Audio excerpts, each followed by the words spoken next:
जय जगन्नाथ दर्शक बंधु मो मानस विष्णु चैनल को आपण मन स्वागत। तो आपण माने शिवरात्रि विषय रे जानिबाकू चाहछथि कि जानिबाकू चाहछथि ताले वीडियोटी फास्ट लास्ट पर्यंत देखंतु जानि परिबे। तो वीडियोटी रे मु आज शिवरात्रि काहे पालन करा जाय मु ए शिवरात्रि विषय रे जानिया पई मु एको जणाइया पई चाहूची। तो महाशिवरात्रि सारा देश रे पालन करा जाय थाए। एही शिवरात्रि रे भक्त माने उपवास रही राति हेले उजागर रही दीप जालती। महादीप उठिला परे भक्त माने किछि आहरण करिथांती। मुनि ऋषिक मतरे महादेव समुद्र मंथन बेले हलाहल विष को पी जाइथिले। ए कथा मध्य कुहा जाय एही दिन शिवलिंग प्रतिष्ठा करा जाइथिला। ब्रह्मा और विष्णु को महादेव परीक्षा करथिले। शिवंकर एही पवित्र पूजा फाल्गुन मास चतुर्दशी तिथि रे पालन करा जाय। एही दिन प्रभु महादेव तांडव रचना करथिले। एही दिन शिव सती को मध्य विवाह करथिले। स्कंद पुराण लिंग पुराण शिव पुराण रे मध्य उल्लेख करा जाय। ओम नमः शिवाय याकू 11 थर जप करंतु देखिबे आपनक मनस्कामना निश्चित पूर्ण हबो। दीप जाली शिव पंचाक्षरी मंत्र 21 थर जप करंतु आपण जहा चाहिमे ताहा निश्चय पूर्ण हेबो। अन्य सब देवदेवी अपेक्षा महादेवी पूजा आलोक आलोकनीय। पुरी लोकनाथ मंदिर शरणपुर लडुआ मंदिर कटकर धवलेश्वर मंदिर एवं भद्रकर धवलेश्वर और बालेश्वर आखंडलमणि आम कालीमाटीर नीलकंठ प्रभृति प्रसिद्ध स्थान। खाली ओडिशा रे नुहे तमिलनाडु रे थिबा थिरु अनंतपुर रे शिवरात्रि धूमधाम पालन करा जाय। काशी रो शिवरात्रि रे भैरव उत्सव पालन करा जाय। जागजबक भक्त मैंने पूजा करिथांती। जागर रे एमिति कोन कले सब इच्छा पूर्ण हुए जानिछंती। शिवंकर गोटे प्रिय फूल अछि केतकी। जदि केतकी फूल को आपण शिवरात्रि दिन चढ़े देबे आपणकर दुख दरिद्रता निश्चित भाव दूर होइजिवो। सत्य शांति सुंदरम सबु देवतांकर 2 दिन रे पूजा शिवंकर राति रे पूजा सबु बेले एवं सब सप्ताह पूजा पाती। शिव किंतु एका स्त्री बाहरे सान पुओ बड़ पुओ अलग जगह शिवंकर परिवार छिनछत्र सबु देवता घरे पूजा पाती। किंतु शिव मशाणी रे शिवंक वाहन षंडर मध्य गुहाल नाही। तांकर कदली बेलपत्र मध्य संतुष्ट। त्रिशाखा बेलपत्र रे ब्रह्मा विष्णु महेश्वर थांती। लक्ष्मी ठाकुराणी शिव उपासना करुथिले। पद्म फूल 108 रे देवी बोली लक्ष्मी पूजा कले। किंतु 2टी कमीगला 106टी रहीगला। भगवती कांदिले। कमला उठिक तो जाई परिबेनी।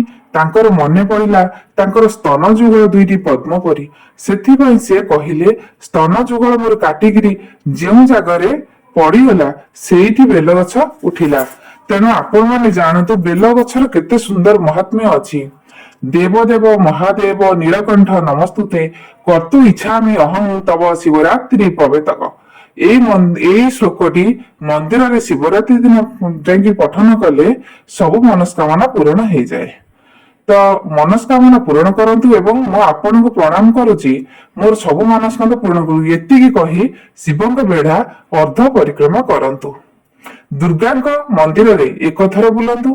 गणेश को 3 थर परिक्रमा करिवे। वृषभ कान रे कोन कहिले शिव सुनंती तो आपण माने आसंतु वर्तमान जानिमा। पुरुष माने दक्षिण कान रे तांको मनस्कामना जहा भी थिबो वृषभ कान रे कहि दिले से निश्चित पूर्ण हो जाए। आ नारी माने वाम कान रे कहिबे एवं तांको निज मनस्कामना सब पूर्ण हो जाए। जदि गर्भवती नारी अछंती शिव मंदिर दर्शन करंती केबे भी दर्शन करबा जिबेनी कारण तांको पेटरे लिंग बढ़ुची तो से शिवलिंग दर्शन करि परिबे नाही पिलाटी जन्म न होला पर्यंत। महाशिवरात्रि रे 3टी राशि ऊपर को उठिबे। तो चलंतु जानिमा से 3टी राशि कौन कौन ना वृष राशि तांकर कैरियर हेबो जॉब मध्ये मिलिबो।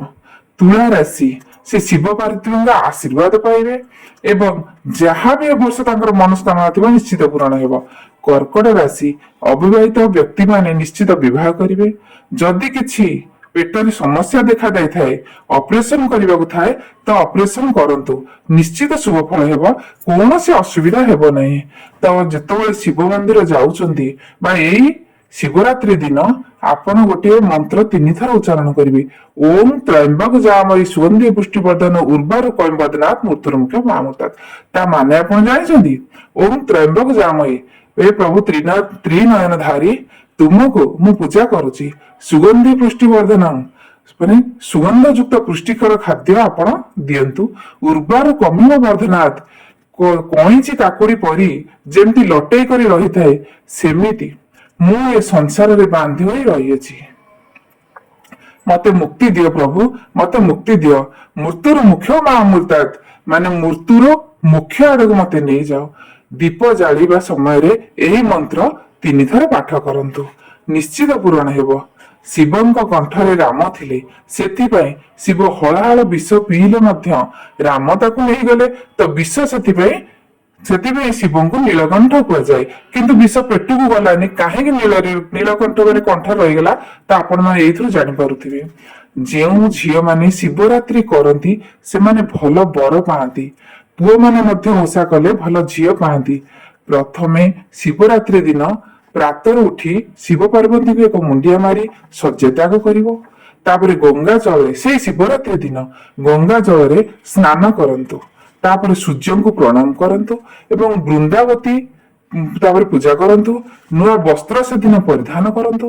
କଞ୍ଚା କ୍ଷୀର, ଆଖୁ ରସ, ପଇଡ, ଜଳ, ବେଲପତ୍ର, ଦୁଦରା ଫୁଲ, ଅର୍ଘ ଫୁଲ, ଏସବୁ ଚନ୍ଦନ, କୁଙ୍କୁମ ଏସବୁ ଧରି ମନ୍ଦିର ଯାଆନ୍ତୁ। ମୋର ପ୍ରିୟ ବନ୍ଧୁ ମାନେ, ତ ମୋ କଥା ମନ ଦେଇକି ଶୁଣନ୍ତୁ। ରାତିରେ ଯୋଉମାନେ ସେଦିନ ଉଜାଗର ରହି ଦୀପ ଜାଳୁଛନ୍ତି, ତ ମନ୍ଦିରରୁ ପଳେଇ ଆସନ୍ତୁ 11ଟା 12ଟା ରାତିରେ। କିନ୍ତୁ ବାବା ମାନେ ଅଛନ୍ତି ଆସିବେ ତ ଶୋଇପଡିବେ ନାଇଁ। ସେଦିନ ସେ କାହିଁ କହିଛି ଶିବ ରାତ୍ରି ଉଜାଗର କାହିଁ କହିଛି? ତ ଯଦି ଶିବ ମନ୍ଦିରରୁ ପଳେଇ ଆସୁଛନ୍ତି, ଘରେ ତ ଠାକୁର ଅଛନ୍ତି ନା, ତାଙ୍କ ପାଖରେ ରାତ୍ରି ଯାକ ଯଦି ଉଜାଗର ହୁଏ ମନସ୍କାମନା ନିଶ୍ଚିତ ପୂରଣ ହେବ।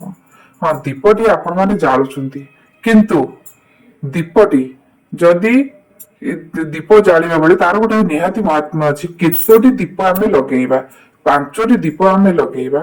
5ଟି ଦୀପରେ ମାନେ ବଳିତା ଆମେ 5ଟି ପକେଇବା। ତା ତଳେ ଅରୁଆ ଚାଉଳ ଦେଇ ଆମେ ତାକୁ ଲଗେଇ ଠାକୁରଙ୍କ ପାଖରେ ବସିବା।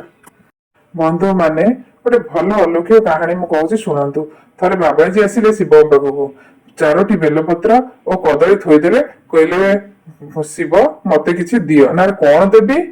ନା ଆପଣ ସବୁ ଦେଲା ବାଲା, ଆପଣ ତ ସବୁ ଦିଅନ୍ତି, ତ ଆପଣ ମାନେ କିଛି ଦିଅନ୍ତୁ। ମୁଁ 18 ବର୍ଷ ହେଲାଣି, ବାହା ହେଲେଣି, କିନ୍ତୁ ମୋର ପିଲା ଛୁଆ ନାହିଁ, ତ ମୁଁ କଣ କରିବି?